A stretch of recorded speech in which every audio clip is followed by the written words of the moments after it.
করছে, এসএইচজি গ্রুপকে দিয়ে সপ্তাহে আমরা একদিন বা দুদিন আলাদা করে আমরা সেদ্ধ ডিম বাচ্চাদেরকে বিতরণ করব। ইস্কনের খাওয়ারে তারা তাদের সাত্বিকতা রেখে খাওয়ার সরবরাহ করবে। এটা উড়িষ্যাতে আছে, গোটা ভারতবর্ষের বহু জায়গায় ইস্কন তারা মিড ডে মিল সরবরাহ করে। আমরা ইতিমধ্যে 22টা শহরে তারা দিচ্ছে ভারতবর্ষের, সেটাকে আমরা গ্রহণ করেছি। আর তার সঙ্গে আমরা বয়েল এগ উড়িষ্যার সময় শিক্ষা দপ্তর, শিক্ষামন্ত্রী এবং আমার উপস্থিতিতে এটা কলকাতায় লঞ্চিং হচ্ছে। দাদা বাংলা শেষ করে নিক, বাংলা শেষ করে নিক, হিন্দি আমি লাস্টে বলি। বাংলা মে আচ্ছা স্যার, আপনি বলেছেন যে রেজিডেন্সিয়াল স্কুল হবে সরকারি, কত হবে আর কোন জেলাতে হবে স্যার? না, রেসিডেন্সিয়াল স্কুল আমি ওই আপনার শিডিউল ট্রাইবদের ক্ষেত্রে উল্লেখ করেছি। আপনারা জানেন একলব্য রেসিডেন্সিয়াল স্কুল ভারত সরকারের ট্রাইবাল ডিপার্টমেন্ট থেকে মাননীয় প্রধানমন্ত্রী এটা ঘোষণা করেছিলেন জনজাতি গৌরব দিবসে। সব রাজ্যে হয়ে গেছিল, বিগত দিনে রাজ্য সরকারের কাছে 9টি স্থানে করার জন্য জমি চেয়েছিল। তখন মন্ত্রী ছিলেন অর্জুন মুন্ডাজি, প্রাক্তন মন্ত্রী। তিনি, রাজ্য সরকার তখন জমি দেয়নি। আমরা আসার পরে আমাদের ট্রাইবাল ডিপার্টমেন্ট, ডেভেলপমেন্ট ডিপার্টমেন্টের পক্ষ থেকে ভারত সরকারকে আমরা বলেছি আমরা জমি দিতে প্রস্তুত আছি। রয়েছে যে একটা ট্রাইবাল পপুলেশনের একটা সিলিং আছে, সেই যেখানে যেখানে যে জেলাতে সেটা ফিট করবে সেই জেলাতেই হবে স্যার। আর একটা এর বাইরেও আমরা সম্প্রতি উত্তরপ্রদেশ এবং মধ্যপ্রদেশ থেকে কিছু মডেল এনেছি বিজেপি রুল স্টেটে। সেখানে শিডিউল কাস্ট, শিডিউল ট্রাইবদের জন্য আলাদা হোস্টেলের ব্যবস্থা ইত্যাদি আছে। সেটার উপরে আমরা প্রাথমিক কাজ করছি, ডিপার্টমেন্ট করছে। আমরা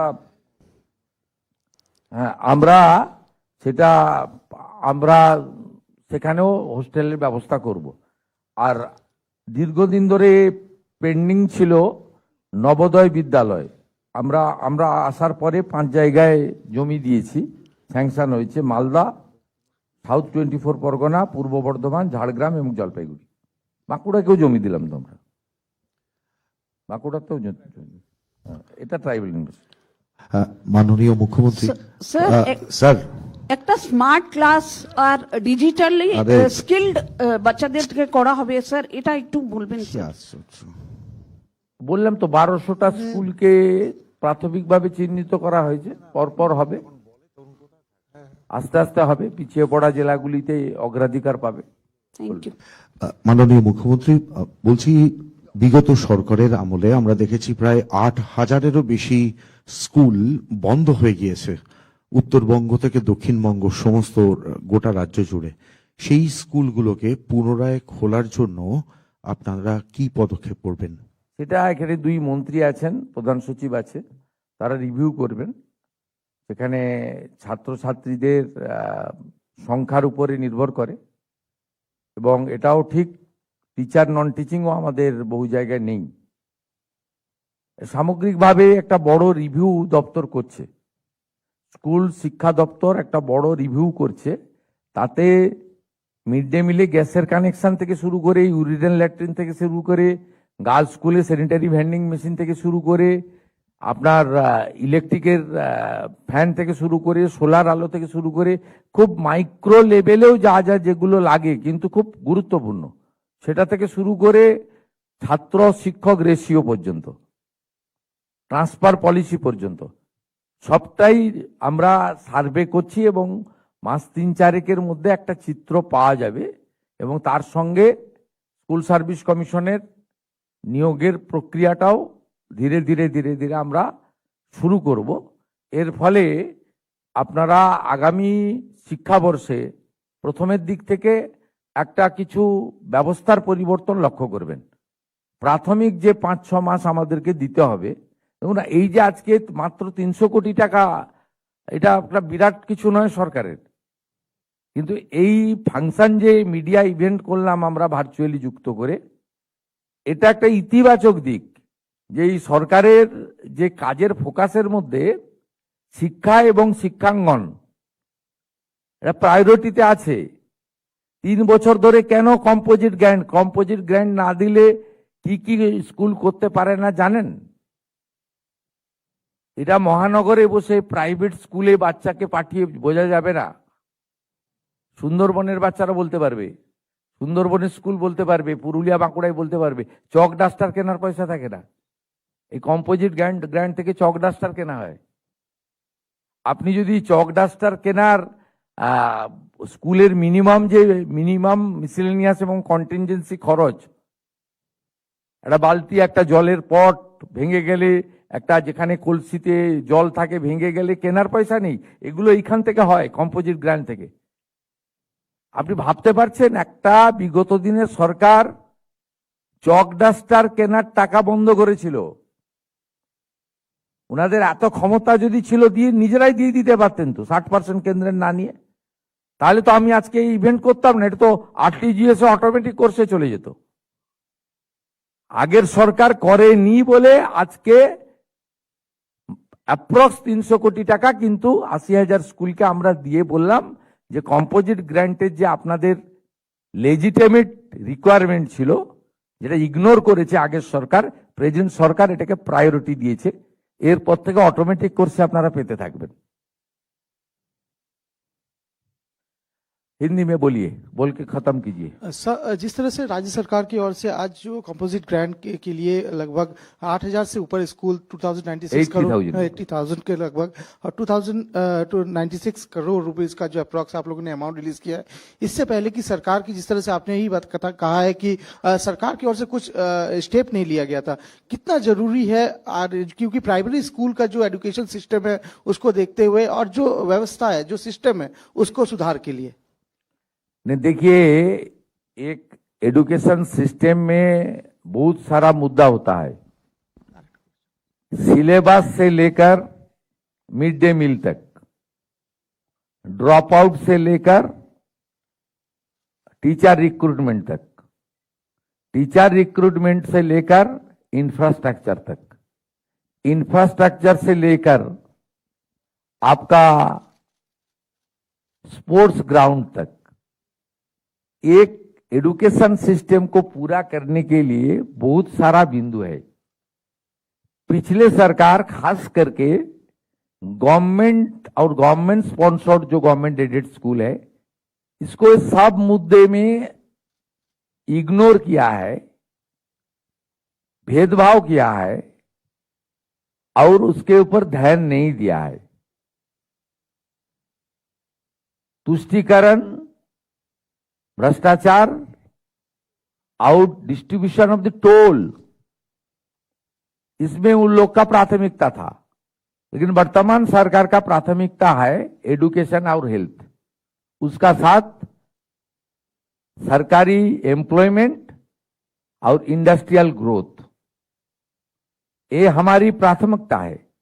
इसलिए हम लोग नेशनल एजुकेशन पॉलिसी को एक्सेप्ट कर लिया। पीएमसी के अंदर 800 स्कूल अप्रूव हुआ है। लाइब्रेरी, लैबोरेटरी से लेकर हर विद्यालय को स्मार्ट, मॉडर्न और उनका जो मूलभूत सुविधा है उसको देने के लिए हम लोग कोशिश शुरू किया है। आज एक छोटा राशि 300 करोड़, ज्यादा राशि नहीं है, 300 करोड़ से भी कम है, ये आज हम लोग आरटीजीएस करके हम लोग ट्रांसफर किया। इसलिए ट्रांसफर किया, पिछले 3 साल कंपोजिट ग्रांट पिछले सरकार ने नहीं दिया था।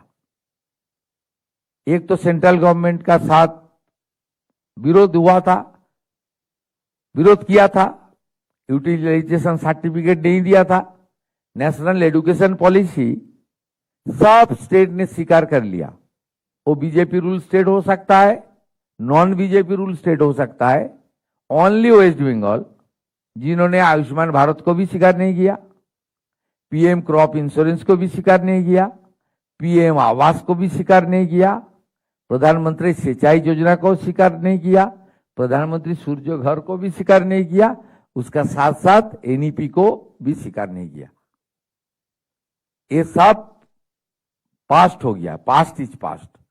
अभी नया तरीके से सरकार काम करेगा और ये कंपोजिट ग्रांट का बहुत ही जरूरी था। हर विद्यालय का day to day function, miscellaneous expenditure, contingency fund के लिए ये बहुत ही जरूरी था। इसलिए आज ये ट्रांसफर भी किया।